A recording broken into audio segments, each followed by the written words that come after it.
Pop into the chat where you're connecting with us from. It's always nice to see where all of our alumni join us from. So I am super excited to be here today. I am currently sitting as COE board chair. I'm Sari Byerly, and I'm joining you here from lovely Pocatello, Idaho. It's a balmy 35-ish degrees. So I am joined here by two wonderful panelists, Dr. Harry Williams and Dr. Hope Rivers. So I'm going to talk to you a little bit about, give you their bios because they are very, very impressive, and they're TRIO alums. So giving you some great advice, and then we're going to go straight to the questions. So Dr. Hope Rivers was recently selected as the president for Piedmont Technical College. She will serve as the third president for the institution, beginning her new role in January 2021. Congratulations, and it's a great start to a great new year. Fingers crossed, 2021 is solid. Before this new role, she has served as the executive vice president of the South Carolina Technical College System. In this role, she has worked with the presidents and other leaders of the state's 16 technical and community colleges to promote collaboration in curriculum, student services, research, and other areas. She has also served as the main liaison between the technical college system and the outside groups working to meet the employment needs of South Carolina. Dr. Rivers earned her bachelor's in English, a master's in education, and a Ph.D. in higher education administration with a certificate in higher education leadership, all from the University of South Carolina. She is a graduate of the Diversity Leadership Institute at the Riley Institute and a member of the National Visiting Committee of Clemson University Center for Workforce Development. She's a mentor in Columbia's College Institute for Leadership and serves on the Workforce Advisory Board of the South Carolina Hospital Association. Dr. Rivers is an alumna of the Student Support Services Program at the University of South Carolina. Please help me welcome Dr. Hope Rivers. Dr. Harry Williams serves as president and CEO of the Thurgood Marshall College Fund, TMCF, the nation's largest organization exclusively representing the Black college community. TMCF's 47 member schools make up the publicly supported historically black colleges and predominantly Black institutions, which represents nearly 300,000 students. You'd think I was all tongue-tied at the end of the day. I'm so sorry. Under his leadership as president and CEO, TMCF has focused on creating innovation, partnerships, increasing organizational sustainability, and advancing bipartisan advocacy. In 2017, he made history, becoming the first sitting university president to lead TMCF as president of Delaware State University. Williams enjoyed a successful 8-year tenure, increasing student enrollment and forging new public-private multi-million-dollar partnerships, grants, and investments into the campus. He has received many awards and accolades for his career in higher education and previously held senior positions at the University of North Carolina General Administration, Appalachia State University, and North Carolina A&T State University. Dr. Williams earned a bachelor's degree in communication, broadcasting, and a master's degree in educational media from Appalachia State University, where he participated in the TRIO Student Support Services programs. He earned his doctorate in educational leadership and policy analysis from East Tennessee State University. And in 2016, the Council for Opportunity Education recognized Dr. Williams as a National TRIO Achiever. So please help me welcome Dr. Williams. Awesome. So I'm going to kick us off with our very first question, and it kind of ties into that opening music of We Are Family. We are all a TRIO family. So starting with Dr. Williams, can you tell us a little bit about your TRIO story? Yeah, first of all, thank you, Sarah, and thank you for inviting me to be a part of this very, very special program. And the Council for Opportunity Education, I love you guys. I love the work that you're doing, and thank you for getting up every day focusing on people like me. You know, when I had no idea what you guys were doing, but I'm grateful now looking back on it. So I'm very, very happy The reason why I was connected at Trio SSS at Appalachian State University, because I was the first in my family to go to college. My family also had some serious financial challenges as it relates to affording college, and that made me eligible for this program that provided me with some additional support. And it was the I call it the game changer for me, and it was a game changer because I had people thinking about me before I even realized what they were envisioning that I could do, and the encouragement and the positive energy coming from the TRIO program at Appalachian State. And I still love the director. I still in contact with her, Cindy Wallace. I remember when I was just a freshman walking into her office, and she indicated that I had to sign a contract saying that I was going to go to study hall and that I was going to be there every day after class. And as a freshman, as some of you are, on the call tonight or have mentor freshmen, when you're a freshman, you do whatever they tell you to do. And so I just followed instructions. I'm so glad I did. And I went to my study hall, and also went to my tutoring, and it provided me with the confidence to move through higher education. And without that program being in place, I could have gone down a different path.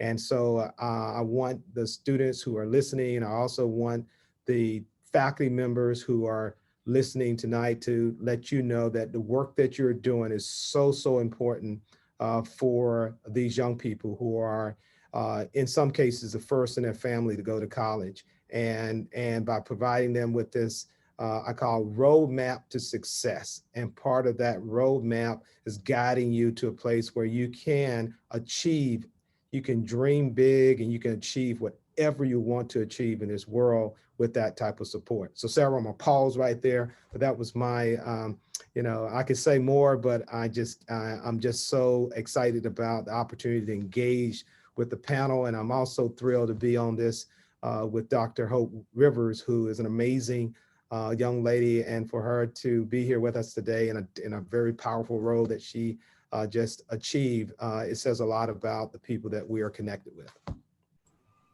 Thank you, Dr. Williams. I'm gonna take it over to Dr. Rivers for her answer. Well, I could easily say ditto. I mean, I think that Dr. Williams said it all. For me, I had no idea, much like Dr. Williams said, I was in school. I had no earthly idea at the University of South Carolina what student support services was all about. I knew that I needed to go in and, take some extra, I would say extra support in terms of tutoring and things like that. And these people loved me and saw something in me before I could see it in myself. And for me, my TRIO story really just starts freshman year with meeting other very successful people now. At the time, we were all just students. And we just, we were in smaller classes together. At the University of South Carolina, they allowed us to kind of be in a cohort. So we were in smaller classes together. And it was just an amazing experience for me to know my professors in a way that other people really didn't get to know their professors. And that all happened kind of my freshman year. And then at the University of South Carolina at the time, after that freshman year, then your cohort is kind of broken up. But that freshman year, they try as much as possible to kind of keep you in that cohort format. So for all of the instructors and students and staff that are on the line, I know that it gets rough. And I know that sometimes you think, golly, did I not tell, that girl or guy this 100 times? You did. Just do it 101. Just that one more time. Because this is a powerful, powerful association, and TRIO literally changed my life. So, much like Dr. Williams said, smart student, we didn't have a lot of money, and I really didn't recognize kind of the limitations of not having money until you are in a situation where you see that affluence does make a difference. But But then for me, I had something that other people didn't have. I had this support system. So it was just an amazing opportunity for me. And Sarah, can I add something to that? Because Dr. Rivers said something, and I think it's important for people to hear this, is that the magic word support system. And for the people who are listening, that support system is the key to your success, and knowing that those individuals are there for you. And so when they give you instructions or they say something to you, listen to it, because I guarantee you it's going to help you. Even though in some cases it may be a difficult conversation that they might have with you, but still listen and know that where they're coming from a position of love and care for you. And sometimes it's got to be tough. Sometimes it might be tough, but recognizing that it's all about supporting you and making sure you get what you deserve as it relates to opportunities in this amazing country that we have. Thank you, both of you, for sharing your trio stories. So to kick off our line of formal questions, I'm gonna first go to Dr. Rivers. How did you determine that you wanted to work in higher education? Well, I tell you, TRIO had an impact on my life. So many of the people that I worked with in TRIO, of course, were in higher ed.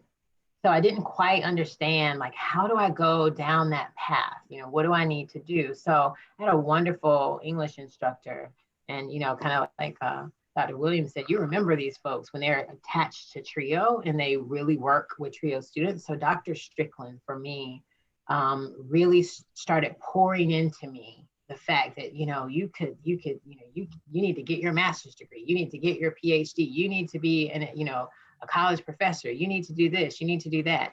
And finally, one day I remember saying, well, let me tell you what I want to do. Let me tell you the things that I like. And so that's kind of how we got to, okay, well, then you're going to definitely need to get your master's degree. And then if you like higher education administration, if you like policy work, if you like all of those types of things, then you're going to need the PhD, and that will kind of start the journey for you. She also encouraged me to research. So I was doing a lot of research.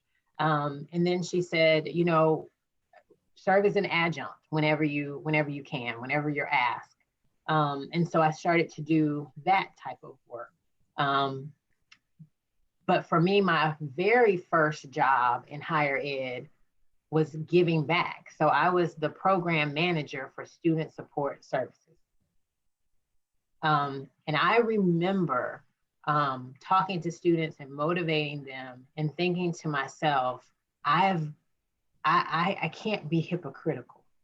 I've got to do what I'm telling them to do. I've got to go to school. I've got to continue on. I've got, so all of those things were kind of in play for me. So in terms of the bigger picture, knowing that I wanted to be in administration was kind of key for me. Knowing that I wanted to understand the policies, knowing that I wanted to make a difference with the policies. And sometimes in order to make a difference, you've got to have the seat at the table. In order to get the seat at the table, you got to do the work. You don't just get the seat at the table. So I needed the PhD and I needed the experience. So that's kind of how I got into it. Some good mentoring, that good support system that we talked about before. And then also recognizing that I had work to do. So it wasn't like I was going to graduate and automatically, have that seat at the table. I had years of work and some learning to do in order to kind of get that seat. Thank you. So Dr. Williams, I have another question for you.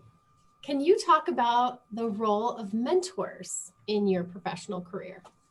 Well, Sarah, I love that question. I mean, I really love that question because it is the key to the success that I'm experiencing right now. It's about having people in your life that have achieved a lot, and they have achieved more than you can actually imagine, and getting connected to those individuals and kind of getting a clear understanding of their journey.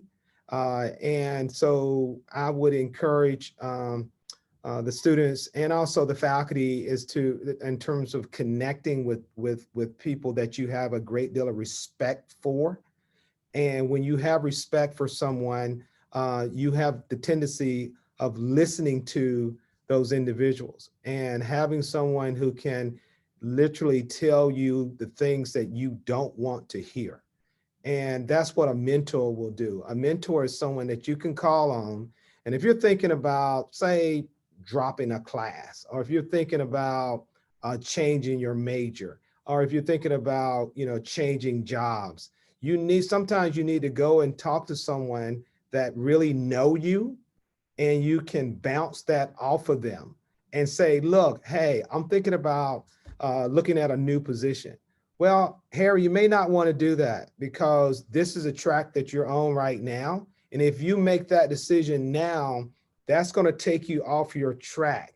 And sometimes you can't see that. You might be upset with someone that you're currently working with or someone in your classroom, and that may motivate you to want to get out of that particular situation. But a mentor is someone that can help you guide you along the way. And you really don't have to have that many. The real mentors are 2 or 3 people that you can call on. I never forget one of my mentors that I had was the provost at Appalachian State University. And he was someone that I had a great deal of respect for. And I was a student, and I had no clue what a provost, I didn't know what that job was. I just knew that it was a powerful job. It was the #2 job at the institution. And I said, I wanted to learn more from him, from this person, Dr. Harvey Durham.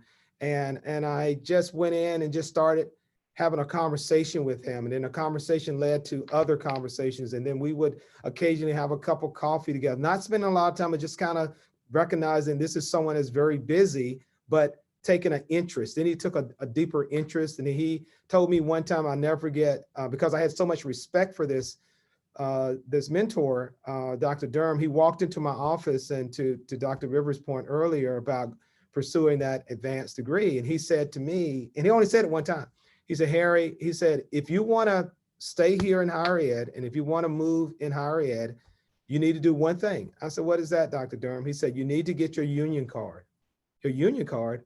I said, what is a union card? He said, you need to get your card punched where everybody in higher ed is going to respect you when you're saying you're trying to elevate and move up. And he said, that's the doctorate. I said, the doctorate? He said, yes, you need to go get your doctorate degree.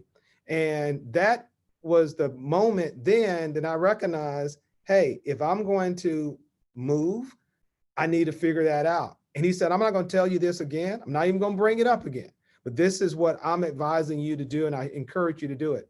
I took that one statement from him because I had so much respect for him and followed through on that. And so after I followed through on it, I needed to do an internship for my doctorate program. And I called him and asked him if I could do an internship in his office. And it was there where I learned about the role of a provost. And so push forward after getting the doctorate and then moving forward down the road, say 10 years down the road after experiencing this. This is the relationship with the mentor. We're still connected together. And 10 years later, I'm applying to be a provost at a university. Who do I call? I called Dr. Durham. And I said, Dr. Durham, I'm going through this process. He gave me the inside scoop on what to expect through the interview process. And he gave me the information as relates to the type of questions that faculty members might ask, that department chairs might ask, or deans might ask. That information is valuable when you're going through a process, and a mentor can do that for you. And so that's the value of having someone in your life that you have a great deal of respect for, and that you will listen to when they give you advice. And sometimes it may be advice that is against your instincts that you might want to go down. And it might be really, really hard. I didn't want to go and get a doctorate. I really didn't. But when he said to do it, I knew it was going to take extra work to go through that process. But look at where I'm at now. Without that doctorate, there's no way I would have been a college president, or no way I would be currently in this role that I'm in right now. But because I listened to that mentor over 20 some odd years ago, it created this opportunity where I'm at today. Awesome. Thank you so much. I'm going to skip around into the questions. Dr. Rivers, this is a question that I think Dr. Williams was inching at the answer, but is a terminal degree, Ph.D. or Ed.D., required to pursue a leadership role in higher education, or does experience matter more? Well, my answer is, well, you know, I'll answer it like this. Dr. Williams and I heard the exact same thing. I was told, I had a master's degree, and I was told literally, in quotes, you need to go and get your card punched. We like you a lot. Without your card punch, you're going to be limited in terms of where you can go. And they also said to me, you will find that you feel like you belong at the table. Without it, you're always kind of missing a little something. And so much like Dr. Williams, you know, I only really needed to hear that one time because I respected the person that was saying it. So I would say to you that if you are interested, you know, in higher education administration, so you want to be a provost maybe one day, of course, you're going to probably have to teach a little bit along the way. So there are other parts and pieces there, but maybe you want to be the vice president over student affairs. All of those things typically require a PhD. And those folks that you are competing against that have it and you don't, you've allowed them to have one more thing that you don't have. So I would strongly encourage you, if you plan to, you know, pursue kind of higher positions in higher ed, I would strongly encourage you to pursue the terminal degree. And it doesn't matter. It could be the PhD or the EDD, whichever one, you know, works best for you based upon the college or university that is nearest you. I want to go back to one thing that Dr. Williams said on the mentor piece, because I think that, you know, I want to make sure that our audience hears us loud and clear. A mentor, a good mentor, number one, will call you and tell you, okay, you know, okay, let's have that real conversation, which is important. The other thing, and I'll mention the mentor that helped me to get the presidency that I just was named for. My mentor was the previous president. The most unlikely couple. Right. He's an older white male, just completely bullheaded, does whatever he wants to do, just says whatever he wants to say, but he saw something in me. So then what happens? He calls me and he says, I'm about to retire. And it's your turn. You know, so when a mentor starts to say that to you, then you're like, okay, you know, and I'm not 20, I'm well past 20, but you still keep that relationship. So the piece that I wanted to get to is then what then can he offer me? He can tell me how this interview process, which is what Dr. Williams has talked about, this is how this is going to work. This is what, you know, this is how this is going to play out. Does he have a vote? Is he part of the board that's voting? No, he's not, but he can help me as we're moving along the process. And that is so incredibly important, because what if another candidate had that and I didn't? You know what I'm saying? So you're trying to kind of level that playing field with some really good mentors. So going a little off some of the questions we talked about in the earlier session, how might you find mentors? So if you've got newer professionals or even professionals that are on this meeting that are directors, how do you even go about kind of finding those folks to guide you? And it can be either of you who wants to answer that question. I'll jump in and again, I really appreciate the story that Dr. Rivers just shared, and I hope the audience they were listening, because it is so true in terms of people that are connected with you that can really have an amazing impact. And Sari, that's a hard question that you just asked about how do you find mentors, and how do you, you know, we in my role now, you know, we talk to a wide variety of students all the time, and it can be kind of tricky. And so, you know, some people think, well, let me go to him and can you be my mentor? No, that's not the way to do it. That's not the way to do it. It's got to be very organic. It's got to be a process where people see something in you and there's some chemistry there, that someone that wants to kind of put their arms around you, and you have to have an openness for that in terms of that process. And you got to, you know, you have to listen. So it's almost like a trial type thing. You know, when we go to some, and some of faculty members and staff members may know this, when you go to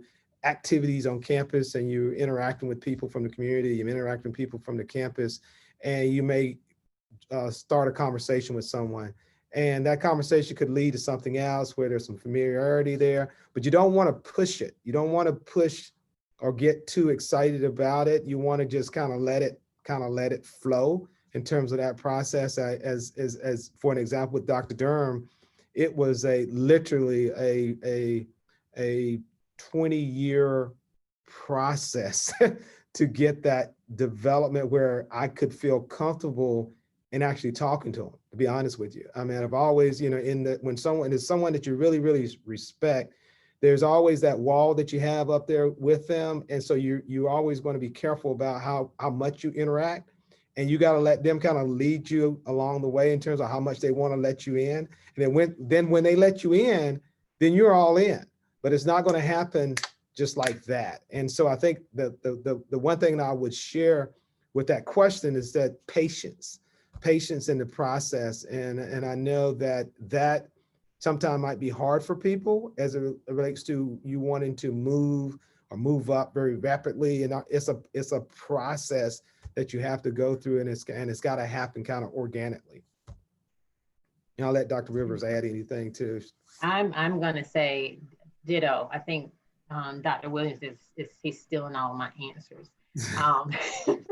Yeah, it's organic, and it really is a process. You start off and you see this person and you really like them, and you know, they're casual conversations.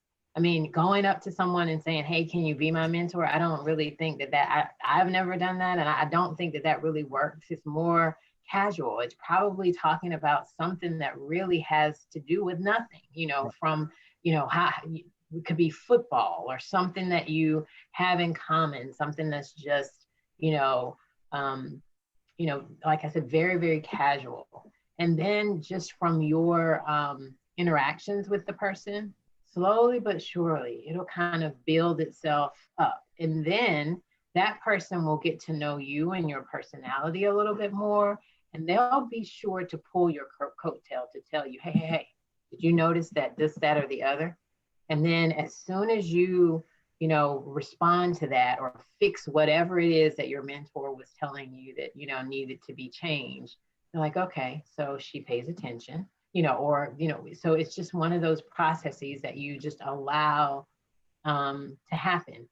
Now, the other thing that I would say to you is that there's kind of a difference between a mentor that you have a real relationship with, and then this, I don't want to say idol because they're not really an idol, but this individual that you watch from a distance.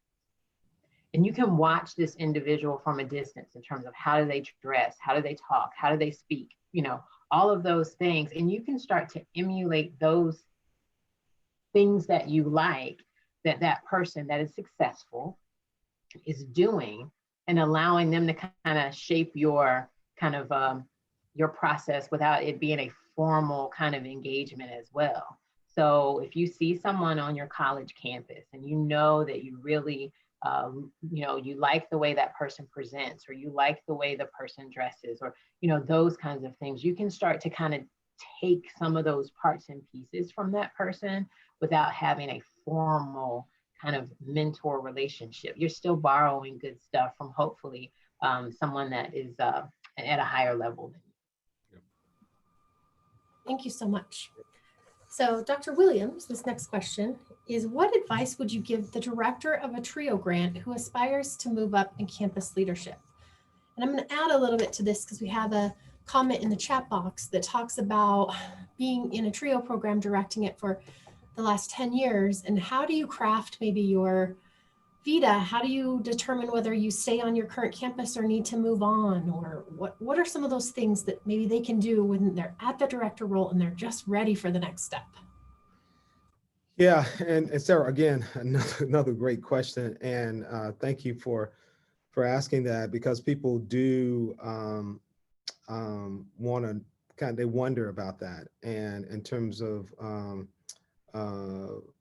how do you make that move to the next level? And I'll use the TRIO director at Appalachian, who eventually became she started there as a TRIO director of SSS, and later through her mentoring and connection with people on campus and engagement on campus in a positive way. And let me tell you, another key area is attitude, and positive attitude, and always thinking about how things are going to continue to improve, and things how continuous improvement kind of mindset, and looking at ways so people want people around them in the leadership structure where people that can build stuff and move things up to make it better. Cindy eventually moved up and became vice president for student affairs. That was a big move for her, and she served in that role for many years and retired in that position, but she started in as a TRIO director. And so it can happen. And to the question that the person has been connected for many years there with 7 programs and is perceived as a TRIO expert, so to speak. I think that you have to start thinking about how do others start seeing you and looking at you in terms of your projection to get out of that. And so one way of doing that, and this is what I did, and actually it can work. Volunteer to be on search committees at the campus, and volunteer to be on search committees that's not in your TRIO department, such as volunteer to be on the search committee for the director of admissions or the vice president for student success. And so what that will do, then people start looking at you differently, and then you start looking at other opportunities. And then when you position yourself, you can position yourself maybe, so well, maybe there's opportunity in this department. And people tend to internally, they hire people that they're familiar with, right? And they hire people that they like. So there's a connection there. So building those partnerships and creating those opportunities to do that can help you. And when you do your resume, keep it tight, keep it really tight. You don't have to put every single thing that you've done. You don't have to write all that, because people don't want to read all that. Really, they really don't. You want to take the high points and force them to want to know more about that high point. And then so whatever. So if you had a successful TRIO program and you had an amazing graduation rate, or you had an amazing retention of students, so you build it around there in terms of how you engage people, and just make it so that it's going to require that next step that someone want to bring you in and learn more about that process, and then have someone to look at your resume too. But I said keep it tight. Keep it to, if you can, I know your cover letter shouldn't be no more than a page, but your resume, vita, whatever, shouldn't be no more than 4 pages max. If it was more than that, it's going to be hard. I had a friend of mine who sent me his resume. It was 100 pages. And I never got through it. It was a lot of information. So, but because you've done a lot, but you don't have to put all that down. You just get to put down the major high points, and that can attract people, and people start looking at you a little bit differently. So I want to if I can, before we go to the next question, I want to add on to this because there was something that Dr. Williams said that I again, want to make sure that we don't miss. He talked about volunteering for committees. I would suggest to you volunteering for committees, doing any type of extra work that you can do on campus in areas that you are interested in. So whether it is a research project, whether it is a grant in another area, whatever it is that allows you to get some additional exposure and some additional information, do it. And don't worry about getting paid. I know you're like, what? Don't worry about getting paid. Don't worry about that yet. Let that come to you. One of the things that happened for me is I'm over institutional research. And institutional research was something that was given to me, placed in my area, academic affairs, student affairs, institutional research, some grant work. But that was given to me because a gentleman ended up retiring. And they looked around and they thought, well, wait a minute, if he was retiring unexpectedly, how is this going to work out? Who's doing whatever? And they were like, well, Hope's been volunteering to help him on this, that, or the other. So voila, institutional research kind of comes my way. So I'm using that as an example just to say, sometimes just worry about the skill that you're trying to get. Maybe it's the next job, which is what you're trying to, what you're reaching for. It may be the next job that pays you for the skill that you've been building up. And Sarah, let me add something to Dr. Rivers' point about the pay. I think that's a very, very important point. And I think people need to listen to that. And and being humble is another key element in this. Okay. And so if you want to advance yourself in a university setting, you have to be that yes person. And what I mean by that, when they come and ask you to do something, you say yes. I'll do it. And sometimes you might even know what they're asking you to do, but you say yes, and then you figure it out later on. I never forget when I was working in admissions, when I first started in higher ed, my job, believe it or not, now my main job, I took a lot of pride in this job. When we would have open house, my job was to make sure I got up at 6 o'clock in the morning and put all of the directional signs up all around town so that people can get in to the gym in time. And I took that job with a great deal of pride because I knew if I didn't have those signs up, it could create a lot of confusion in the community. But it was not beneath me as a team member doing the job to get people to come to campus. And I didn't look at it, hey, I need to get paid extra for this. I looked at it as a clear opportunity. And then, in this volunteering on committees, don't go in there thinking, it's a money type opportunity. It's an opportunity for you to build on your experiences and gain more experiences because you'll get more. And my same mentor told me this: when you look at a position for promotion, and if it's between the dollars and the title, take the title first. And don't get caught up in, I need more money. But if it's a title that may have less money to it, but it's a title that's elevating you up, you take that.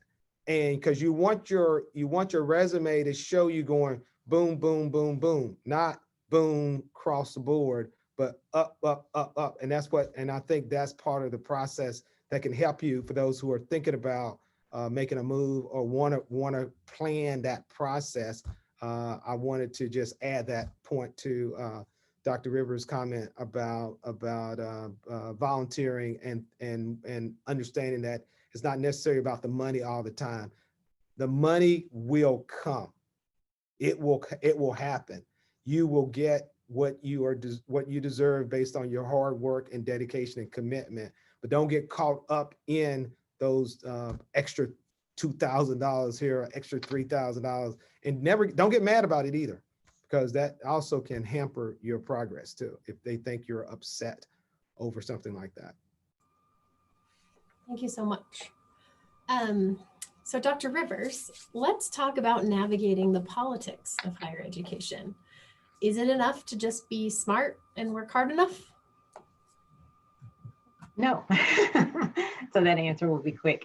No, I think that higher education is a business. And, we've talked about mentors, and, the other things that I would say is partnerships. I mean, you have to develop relationships. And if you develop relationships, folks will tell you where the pitfalls are. They'll tell you where that next grenade is going to hit you. Now, if you don't, and you're out there on your own, then they will watch you walk into the grenade. And you really don't want that. So it is really, really political, much more political than many might think. But much like we just said, if you just take each step, and kind of build your partnerships and your relationships around campus, build your relationships with community leaders, and things like that, you will find that you'll be able to navigate those parts and pieces really, really well. So to answer your question, I think that being smart helps, but I would firmly say that you are going to need partnerships and relationships to make it happen. The other thing, and this kind of goes back to the other question, is if you know what position you're looking for, look at what folks that are in those positions have. What are they doing? Do what they're doing. Don't worry again about getting paid for it yet, but try to do what they're doing. Go and look and see, what committee is that person on? What things, extra things is that person doing? Those kind of things are, kind of your cues. Also, I'm going to say this, probably stepping on little toes, but if you know that you are wanting the next position and you're looking at the person that's in that next position and he or she is always very professionally dressed, they're always a certain kind of way, then you need to start to kind of navigate that way. Doesn't matter if your area says, well, you can wear jeans and a t-shirt every day if you want to. If you're looking at that next person and you know kind of what they're doing, emulate some of that. Start to kind of do it for no reason. I remember early on in my career, the big boss, the president, said, "Are you going to the meeting with us?" And I wasn't, but I was dressed as though if you were to ask me to go, I'm ready. And so I was like, "No, I'm not going." And she was like, "Oh, okay." And I know, I knew the subcontext, which is dress. You look like you're dressed to go. So anyway, you all get the point. But yes, it's political. Being smart is great, but you're going to need to navigate all those other parts and pieces as well, because the smartest person might not be the person that gets the job. So Dr. Williams, I want to go back to something you talked about, being the yes person, saying yes. So can you share your thoughts on work-life balance in pursuit of professional successes? And what have you had to sacrifice to achieve your goals? Yeah, that is another good question, Sarah, as it relates to that balance. And you have to have it. You have to have it in your life for just the sole purpose of managing your life, because it's important. And this is what I would tell the students when I was at Delaware State University. I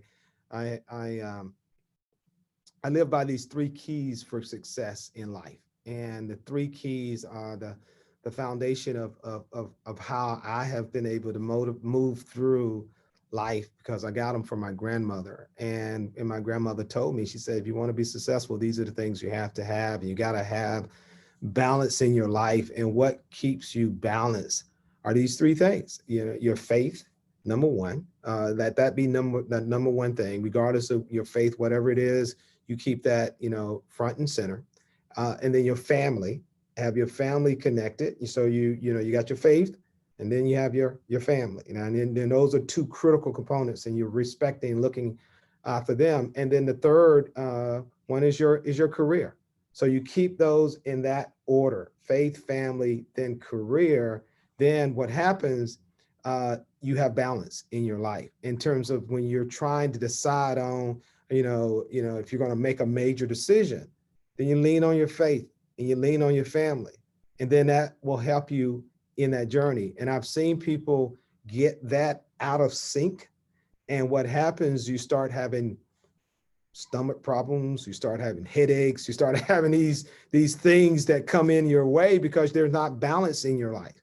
And so you got to be able to understand that, you can work really, really, really, really hard, but at the end of the day, you got to be able to spend time with your family. You got to be able to spend time in your community, giving back to your community, because this work is only a short time period. You might do it for 30 years or so. You might, this day and age, students are not staying in one job for 30 years. You're moving a lot. I know I've moved probably in my whole entire career, probably 15 times or whatever, in terms of different jobs and different responsibilities. And that's not unusual for now, but recognizing that you're still keeping that focus there. And when you have your kids, if you do get married and you do have kids, if you don't get married, you still have children that you're engaged with, or you have other significant partners that you're with, and you have a family nucleus, you got to keep that balance there with your children, meaning that, when I was a university president, I was assistant basketball coach for my son's Parks and Rec basketball team. And because I knew it was important for him to see me. He was, he was only he was 6 or 7, and I was out there as assistant coach out there. And it's those little bitty things that are important for you to keep everything in perspective in terms of work-life balance. And I'm sure, I know Dr. Rivers also have some that she probably can add to what I've just said. Ditto. I agree. And I think that family and making sure that you keep your faith first, I will 100% agree with that.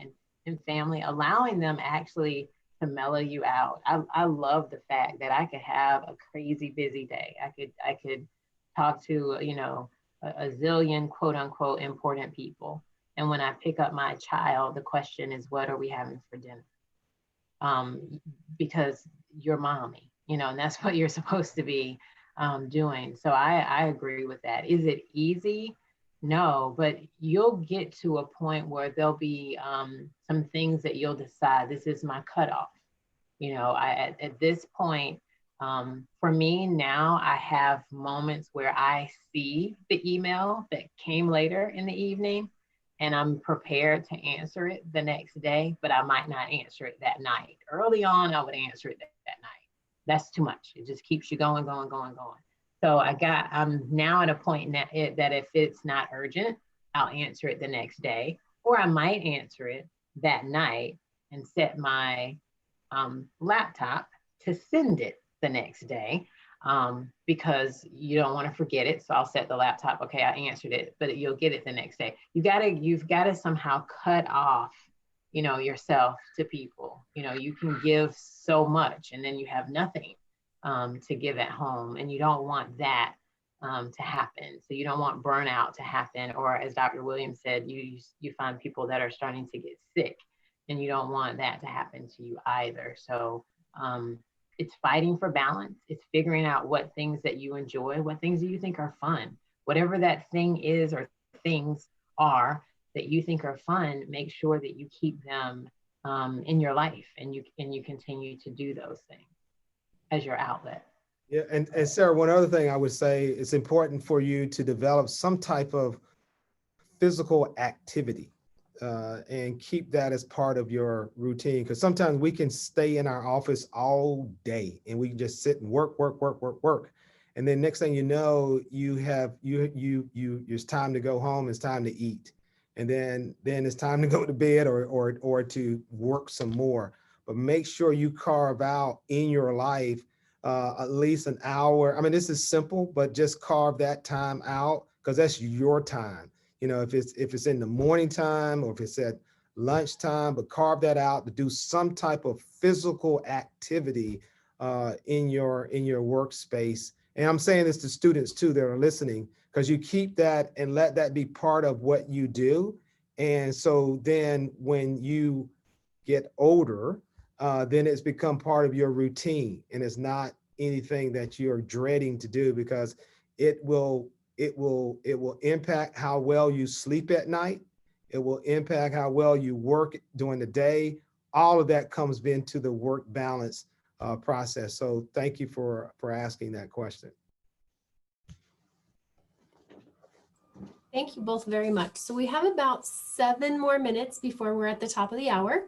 So I wanted to give both of you an opportunity to give some closing remarks. And also for those of you listening, if you have a question that you'd like to put in the chat while they're giving the closing remarks, if we have any time left, I will throw those questions out to our panelists. So Dr. Rivers, would you like to start? Well, I don't have any formal closing remarks. I will just say to the students, I encourage you to keep pushing.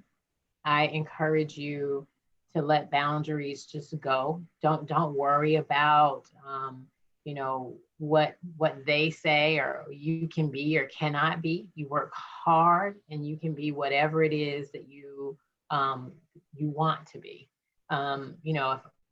If I share with you a little bit about the new position that I have as the president of Piedmont Technical College in South Carolina, I'm the first African American and I'm the first woman, and they've only had 3 presidents. So that tells you right there that we can do it. I mean, I'm a TRIO student. Coming from a first generation low income background like many of you. So put all of those boundaries and to the side, don't let them stop you, work hard. I say to you, work harder than the next person. And then I also remind people, don't get offended if somebody else is working harder than you and it's paying off. I mean, you have to be able to notice that. So if someone's working harder than you, then you just need to step up your game. So, just keep working hard. You have what it takes. I say to those of you that are in administration that have been working with these programs for a while and you're ready to do something else, that's possible too. All of the skills that we learn in TRIO are transferable, every last one of them. Again, you have to put in the work.